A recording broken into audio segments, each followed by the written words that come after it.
This is Kay with Plan with Kay, and I'm coming to you guys today with a flip through of my 2022 bullet journal from the first part of 2022. So when I started this year bullet journaling, this was my jump back into bullet journaling pretty much. I knew that I was kind of wanting to get away from the happy planner and Erin Condren type planner, and because it just wasn't fitting my life anymore. That happens.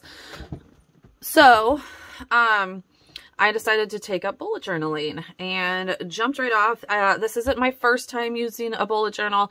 I've used bullet journals in the past, never really kept up with it or really stuck with it being my only planning source.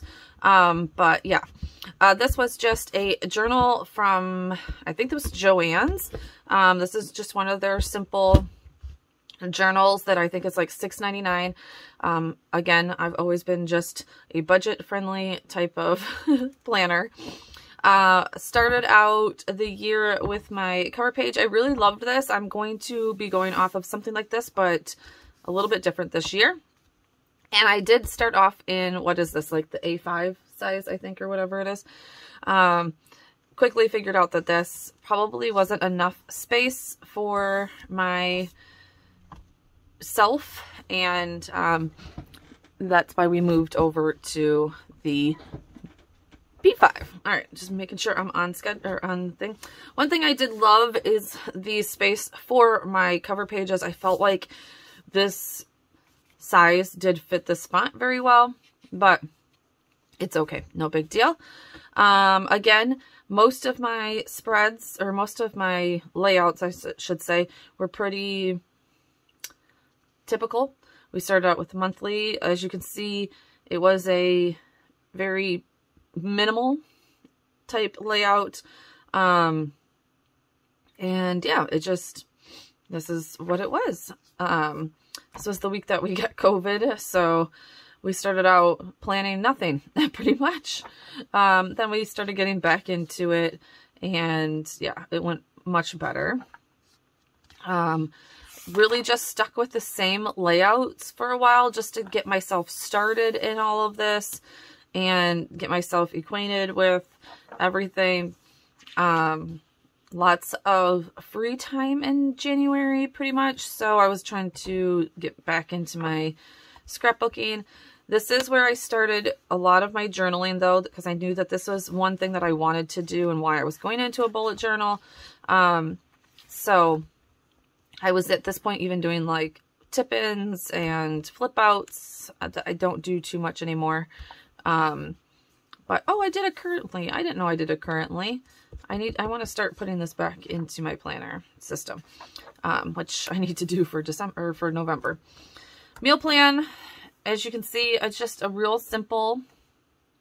I was also doing printables at this time, trying to keep my Etsy shop alive. It didn't work very well. But yeah, I was doing a weight loss printable and then into January.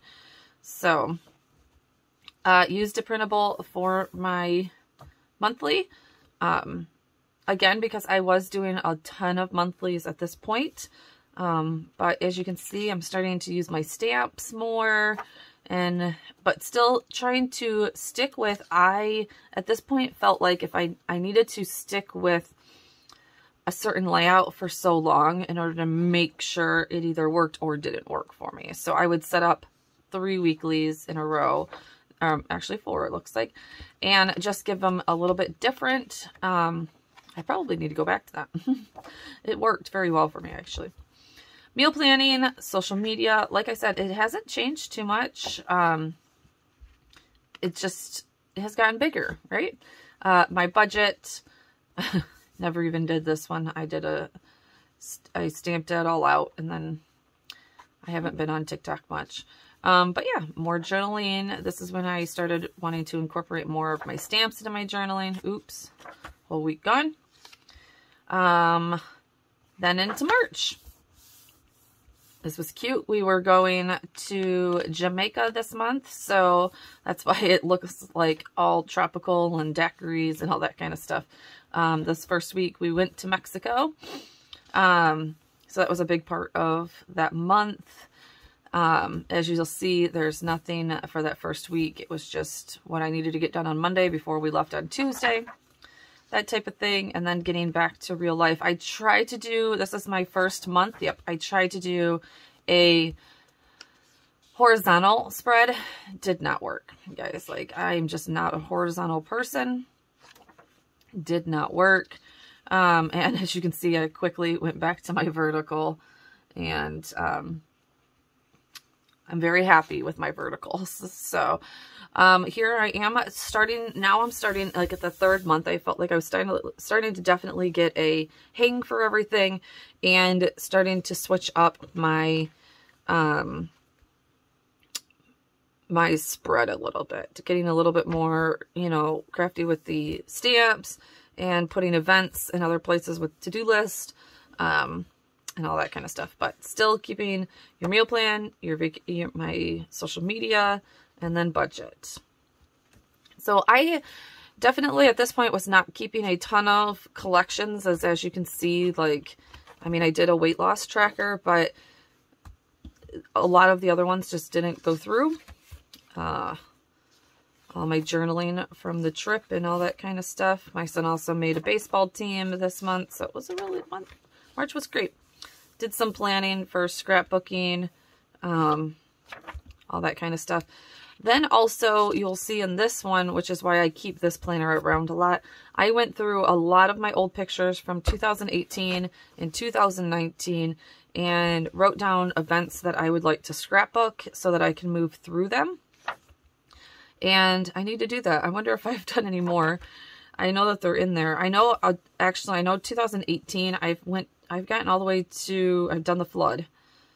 Yep, I've done all the way to the flood. So this is probably all done, and I need to go through and transfer this over to my 2023. This I did transfer over, as you've seen, and I'll transfer it over again because I really need to get it done. On to April. This is where life ramps up for me because my kids are in baseball. I have 2 kids in baseball, so lots of sports, as you can see. Yep, so it looks like I just kept with the events up top and my to-do list down at the bottom. I think that's a really good way for me to keep my events. I might be going back to this. I was trying to do habit trackers, but as you can see, it's not going well. But I do keep that whole events up top and to-do list down in the bottom.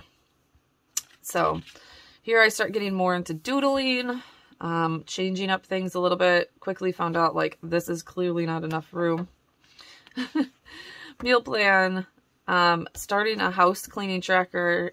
Like I said, put a budget in here, did not do it.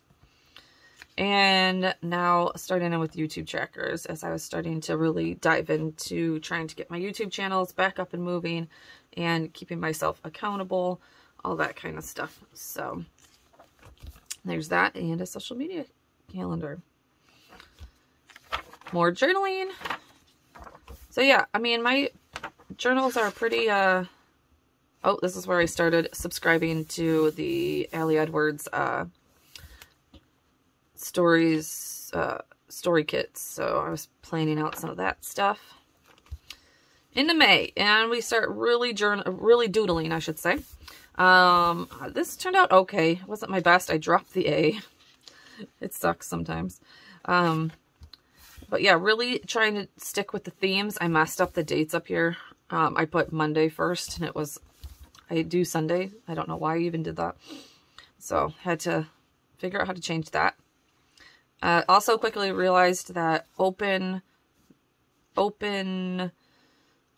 monthlies are not my thing. So you'll see me do closed monthlies most of the time. But really tried to keep this theme going throughout, because I was just noticing the bullet journals that I was attracted to on Instagram had the themes throughout it. So another open spread, again, didn't work for me. It just, I need lines. tried it one more week and then went back to a definite more even filled up. And this is where I was starting to figure out, like, I clearly need more space. I was feeling like this was very busy, very, like, when I would look at this, I would get very anxiety ridden because everything was so, like, filled, and it was a lot. So this is where I knew I was moving into a B5. So did a workout tracker, meal plan again, and ooh, let's see here. Oh, no budget again this month. YouTube tracker, YouTube calendar, and another house cleaning, and I think journaling, and we are done with this one. So that is where we are. We didn't, I mean, I only had a few pages left, so honestly, I've been filling my bullet journals just fine. I'm not leaving tons of space in them, and I'm pretty happy with that. So thank you guys so much for being here. Definitely let me know in the comments below if what size bullet journal you are going into for 2023. Are you leaving bullet journals completely empty and switching, which is fine. It's your bullet journal, and sometimes you get through a couple of months and you realize this isn't working for me. I'd rather you be in something that's working for you than keep going just because you're wasting. You don't want to leave a bullet journal empty. So be on the lookout for part 2 where we go into the B5, and also be on the lookout for the 2023 setup. Talk to you guys soon.